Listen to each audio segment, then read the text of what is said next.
Hi everyone, this is Miss Strauss, and today we're going to be working with operations of functions. So I want you guys to take a couple minutes, give these 5 questions a try, and when you're done, press play and we'll go through them together. Hopefully you guys actually did pause the video and give these a try. So we have g of x is equal to x squared plus 3, and f of x is equal to x squared, and we want to find the domain and range of both of these. So these functions are quadratic, so they're going to look like parabolas. So I've got a little bit of each function right there. The domain of f, remember, is all of our possible x values. So it's our furthest left and furthest right point, and I like to think about it as the walls of our function. What's our stopping point on the left and the right? So since we have a parabola, we know that this is going to extend forever in both of the x directions, both positive and negative. So we would say that our domain is negative infinity to infinity. With g of x, we've translated that function up 3, but that doesn't change the fact that our function continues to extend in the positive and negative x direction forever. So our domain of g is also negative infinity to infinity. Now the range is where we look at the possible y values. So we're looking for our lowest point and our highest point. I like to think about it as the floor and the ceiling. So for f of x, which is our blue function here, our lowest point occurs at 0, and then this function keeps going up forever in the positive y direction. So there is no ceiling, it goes off to infinity. The range of g is now, instead of our lowest point being at 0, since we've translated this function up 3 units, our lowest point is at 3, but our highest point, there still is no highest point. We still continue to infinity. So you'll notice that on these I put brackets by 0 and 3 because there is an actual point there. It's the vertex. And that point is actually included in our range since that point is an actual y value.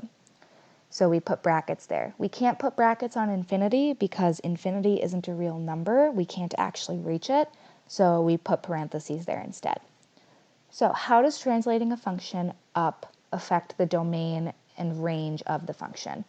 So you'll see that our domain didn't have any effect.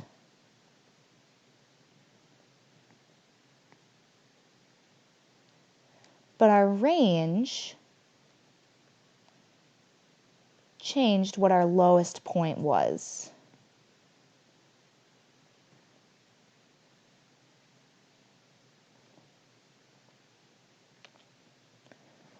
So hopefully this was a good refresher for you guys. We're going to be working a lot more with domain and range in addition to working with operations with functions.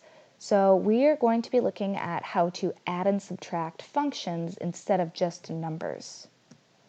So here we have f of x is equal to 2x minus 3 and g of x is equal to 2x squared plus 2x plus 7. So we have a linear function. It's going to look like a line. And then we have a quadratic function, which is going to be a parabola. So what we want to do today is we want to add f of x plus g of x. So what that looks like is taking our entire f of x function and we're adding g of x to it. So this is just like combining like terms. What we've got to do is we've got to find all of our x squared terms, all of our x terms, and then all of our terms that are just numbers, and we can combine those. So our x squared term, there's only one of them. Our x terms, we have 1 in f of x, and we have 1 in g of x. And then our number terms, we have 1 in f and 1 in g. So we write their sum like this: f plus g of x is equal to, and then we combine what we can from up here. So since there's only one x squared term, That one stays the same, 2x squared. We combine our x terms, so we have 2x plus 2x, so that would give us plus 4x. And then we have minus 3 plus a positive 7, so that would give us plus 4. So f plus g of x is equal to 2x squared plus 4x plus 4, which you'll notice is a quadratic function. So now is where we start to look at domain and range. So on the slide over, I've got pictures of these functions to help you out. So starting with f of x, we want to look for the domain and range. So if we're looking at a line and we want to try and find the furthest left and right points, there isn't one because there's no stopping in the positive and negative x direction. So our domain of f would be negative infinity to positive infinity. And then our range of f, same thing with our line, we're extending forever in the positive y direction and forever in the negative y direction. So our range of f will be negative infinity to infinity. Our domain of g is our blue function right here. So the domain, like we had in our warm-up, our parabola, there's no walls on that parabola. It extends forever in the positive and negative x direction. So our domain is going to be negative infinity to infinity. And our range is dependent on where our vertex is. So our vertex is right here. And if we wanted to find that vertex without using a graphing calculator, we would have to take negative b over 2a and then plug that back into our function to find the y value. So to save you guys a little bit of work, our vertex for our g function is at negative 1/2, comma, 6.5. So our range starts at our y value, because that's our lowest point on our function right here. So for g of x, our range is 6.5, and then it continues up forever, so it goes off to infinity. And now we want to look at our domain of f plus g and our range of f plus g. So f plus g is this green function right here. And like I said, you'll notice that it's a quadratic. So that means that its domain, just like all of our other quadratics, is negative infinity to infinity. And then the range, just like all of our other quadratics as well, is dependent on where the vertex is. So this vertex occurs at negative 1, comma 2. So our lowest point occurs when y is equal to 2. So that would mean that our range goes from 2 and then it goes off to infinity. So those are our two functions when we add them.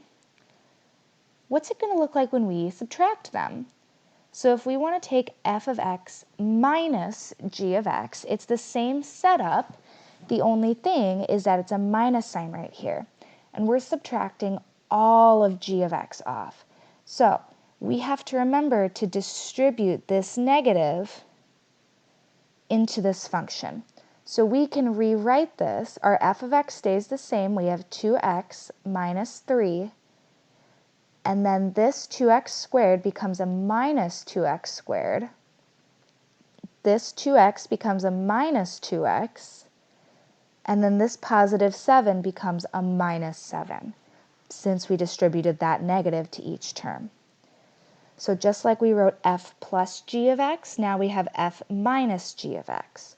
So same thing as before, we combine our like terms. There's only one quadratic term, and remember it's negative now.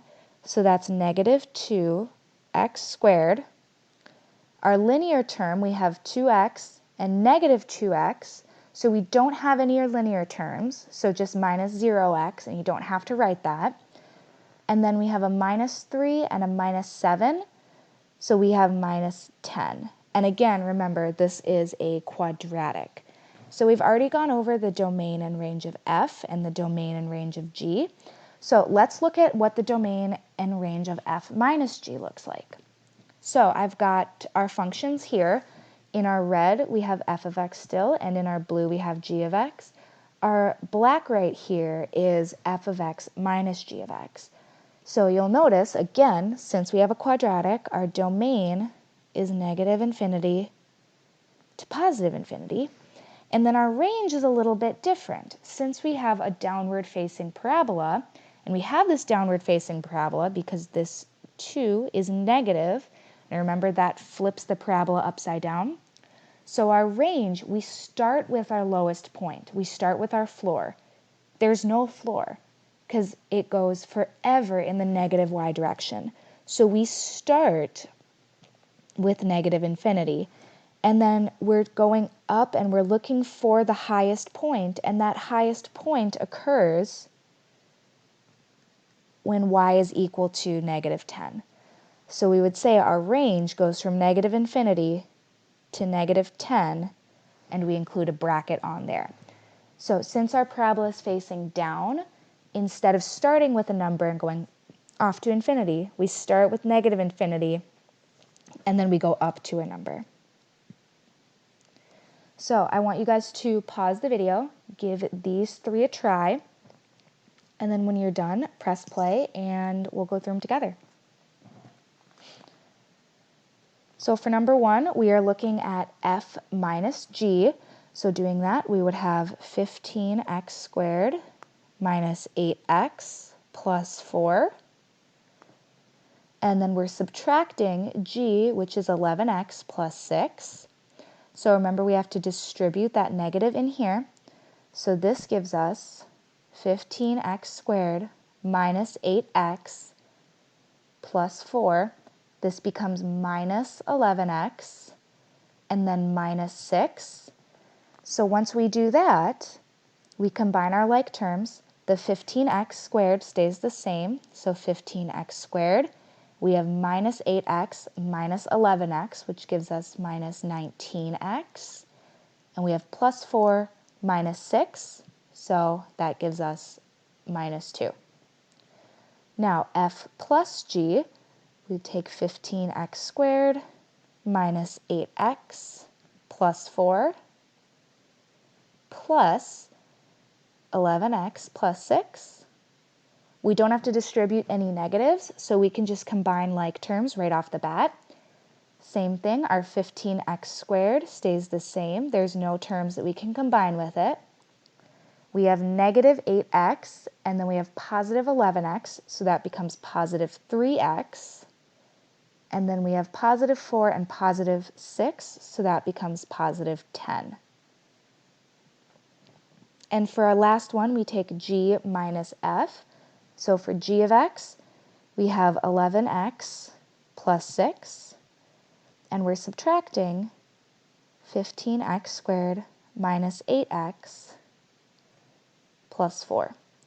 And remember, we have to distribute that negative into all 3 of those terms. So we have 11x plus 6. This becomes minus 15x squared. This minus minus becomes positive 8x. And then we have minus 4. So combining like terms, we have negative 15x squared. We have positive 19x.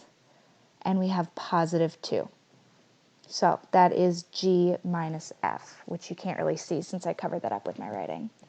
So hopefully this makes sense for you guys.